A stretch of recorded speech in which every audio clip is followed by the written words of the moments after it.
पंडित जवाहरलाल नेहरू भी एक प्रधानमंत्री थे, नरेंद्र मोदी भी एक प्रधानमंत्री हैं। दोनों में अंतर तो आकाश पाताल का है, कहीं से भी कोई तुलना नहीं की जा सकती। नेहरू ने देश को ऐसे समय पर संभाला जब सब कुछ गर्त में था, तो वहीं दूसरी तरफ नरेंद्र मोदी को सत्ता मिली 2014 में, जब देश एक स्टेबल पोजीशन में था, जिसे धीरे धीरे मोदी जी वापस से गर्त की ओर ले जा रहे हैं। जब नेहरू ने देश का जिम्मा उठाया तब देश संघर्ष कर रहा था, पाकिस्तान तुरंत अलग हुआ था, हिंदू मुस्लिम दंगे का घाव भी ताजा था। उस समय अगर नेहरू जी ने एक भी गलती की होती तो ये दंगे फिर से हो सकते थे, और नेहरू को ये बातें भली भांति पता थी। इसीलिए उन्होंने धर्मनिरपेक्षता का समर्थन किया, कहीं भी किसी एक धर्म का पक्ष नहीं लिया, दूसरे धर्म को नीचा नहीं दिखाया, जो किया संविधान को ऊपर रखते हुए किया। उनका हर एक फैसला संविधान के हिसाब से लिया गया, जिससे देश में धार्मिक भावनाएं न भड़के।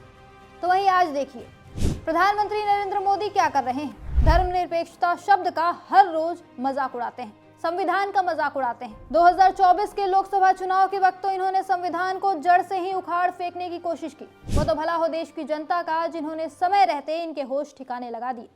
वरना अगर गलती से भी आज बीजेपी को 400 से ज्यादा सीटें मिल जाती तो ये लोग संविधान की धज्जियां उड़ा रहे होते। खैर, हम इस पर ज्यादा डिटेल में नहीं जाएंगे। आज का हमारा मुद्दा है, क्या कोई प्रधानमंत्री लोगों की आस्था का सम्मान करते हुए भी संविधान को ऊपर रखकर देश चला सकता है? क्योंकि जवाहरलाल नेहरू ने तो ये कर दिखाया। पंडित नेहरू को आमतौर पर धर्मनिरपेक्षता के सख्त समर्थक के रूप में जाना जाता है, जिन्होंने राज्य को धर्म से अलग रखने पर जोर दिया।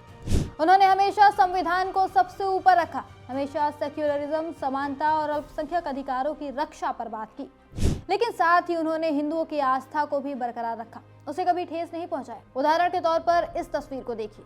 प्रसिद्ध लिंगराज मंदिर में पंडित नेहरू की ये तस्वीर बहुत कुछ कहती है। पंडित नेहरू को बताया गया था कि परंपरा के मुताबिक गर्भगृह में सिर्फ हिंदू प्रवेश कर सकते हैं। तब नेहरू ने कहा, मैं हिंदू ब्राह्मण हूँ, लेकिन जिस पद पर मैं बैठा हूँ उसका कोई धर्म और जात नहीं होती। मैं बाहर से ही दर्शन करूंगा, मेरे लिए नियम बदलने की जरूरत नहीं।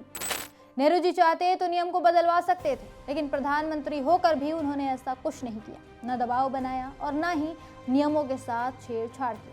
बस बाहर से नमन किया और आगे बढ़ गए। एक और घटना है जो दिखाती है नेहरू ने कैसे लोगों की आस्था का सम्मान किया। जब देश आजादी की दहलीज पर था, तब पंडित और ज्योतिषी पंचांग लेकर आए। नेहरू से कहा कि 15 अगस्त 1947 अशुभ है, इस दिन आजादी मत लीजिए। नेहरू जी ने उनकी बात सुनी, लेकिन तारीख नहीं बदली। उन्होंने आजादी का समय चुना 14 और 15 अगस्त की आधी रात, क्योंकि सनातन परंपरा में दिन सूर्योदय से शुरू होता है। ये देख सारे पंडित चौंक गए, कहने लगे कि हमें लगा था आप इन बातों पर विश्वास नहीं करते। तब नेहरू ने उन्हें जवाब दिया, मुझे ज्योतिष पर नहीं, करोड़ों भारतीयों की आस्था पर विश्वास है, जो इस देश को सुरक्षित देखना चाहते थे। कुछ ऐसे थे पंडित नेहरू, आस्था का सम्मान भी करते थे पर संविधान को भी साथ लेकर चलते थे। और एक आज के हमारे महामानव हैं, न लोगों की आस्था का सम्मान कर पा रहे हैं और न ही संविधान का। हिंदू धर्म के आयोजन में जाते हैं तो खुद को भगवान से ऊपर दिखाने लगते हैं। कभी भगवान राम से ऊंची खुद की फोटो लगवाते हैं, तो कभी भगवान हनुमान को पतंग बनाकर उड़ाने लगते हैं। धर्मनिरपेक्षता का तो इन्होंने जो मजाक उड़ाया है उसके क्या ही कहने। एक प्रधानमंत्री होकर मंचों से दूसरे धर्मों के खिलाफ भाषण देते हैं, किसी को कपड़ों से पहचानने की सलाह देते हैं, तो किसी विशेष धर्म के लोगों के लिए घुसपैठिए जैसे शब्दों का प्रयोग करते हैं। और कुछ नहीं तो पीएम मोदी को कम से कम नेहरू जी से ये तो सीख ही लेना चाहिए था कि देश का सच्चा सेवक कैसे बना जाता है। शायद इसी से देश का कुछ भला हो जाए।